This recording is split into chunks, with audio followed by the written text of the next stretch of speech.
रूस यूक्रेन युद्ध को रोकने के लिए अमेरिकी प्रेसिडेंट ट्रंप लगातार कोशिश कर रहे हैं, लेकिन एक के बाद एक हो रही वार्ताओं का कोई खास असर देखने को नहीं मिल रहा। सोमवार को अमेरिका और रूस के अधिकारियों के बीच रूस यूक्रेन युद्ध और ब्लैक सी विवाद को खत्म करने के लिए सऊदी अरब की राजधानी रियाद में 12 घंटों से भी ज्यादा लंबी बैठक चली, जिसका वीडियो रूसी विदेशी मंत्रालय ने सोशल मीडिया प्लेटफॉर्म एक्स पर पोस्ट किया, जिसमें रूसी अधिकारियों को बैठक खत्म होने के बाद बाहर निकलते देखा जा सकता है।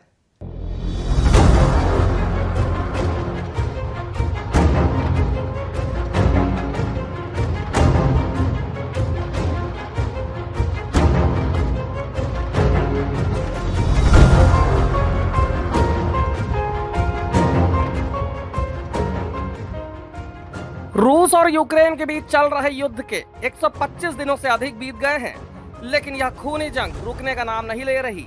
इस जंग में अब तक लाखों लोगों ने अपनी जान गंवाई, लेकिन अब तक कोई भी निष्कर्ष नहीं निकला। इस जंग को रोकने का दावा करने वाले अमेरिकी राष्ट्रपति डोनाल्ड ट्रंप भी असमंजस की स्थिति में नजर आ रहे हैं। प्रेसिडेंट बनने से पहले चुनावी सभाओं में ट्रंप ने जोर शोर से दावा किया कि प्रेसिडेंट बनने के 24 घंटे के अंदर ही वो ये जंग रुकवा देंगे, लेकिन 2 महीने से अधिक समय बीतने और लगातार हो रही वार्ताओं के बाद भी ट्रंप जंग को रुकवाने में नाकाम नजर आ रहे हैं। अब तो यह व्हाइट हाउस भी समझ गया कि ये जंग रुकवाना इतना आसान नहीं है।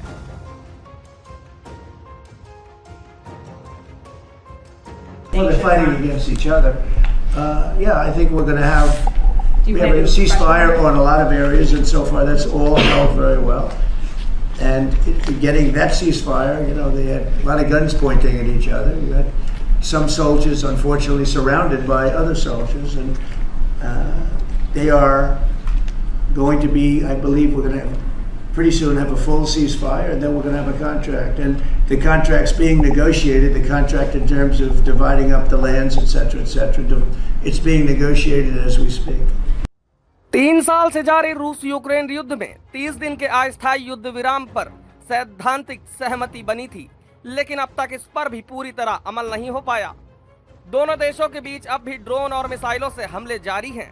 युद्ध विराम के लिए सबसे बड़ा विवाद यह है कि कौन कौन से ठिकाने हमलों से सुरक्षित रहेंगे। अमेरिका का कहना है कि ऊर्जा और बुनियादी ढांचे को इस समझौते में शामिल किया जाना चाहिए, जबकि रूस केवल ऊर्जा सुविधाओं तक इसे सीमित रखना चाहता है। वहीं यूक्रेनी राष्ट्रपति जेलेंस्की का कहना है कि वह रेलवे और बंदरगाहों को भी इस सुरक्षा के दायरे में लाना चाहते हैं। सऊदी अरब की राजधानी रियाद में सोमवार को इस मुद्दे पर गहन चर्चा हुई, जिसमें काला सागर में व्यावसायिक जहाजों की सुरक्षा के लिए हमले रोकने पर भी विचार किया गया। रूसी मीडिया ने देर रात बताया कि यह बातचीत समाप्त हो गई है। वहीं व्हाइट हाउस में प्रेस से बात करते हुए अमेरिकी राष्ट्रपति डोनाल्ड ट्रंप ने कहा कि वार्ता में क्षेत्रीय सीमाओं और यूक्रेन के दक्षिण में स्थित परमाणु संयंत्र के भविष्य पर भी चर्चा हुई। एक तरफ अमेरिका दोनों देशों के बीच 30 दिनों के अस्थायी युद्ध विराम की कोशिशें कर रहा है, वहीं दूसरी तरफ दोनों देशों के बीच हवाई हमले भी जारी हैं, जिसने युद्ध विराम पर संशय पैदा कर दिया है। Bureau report, ABC news.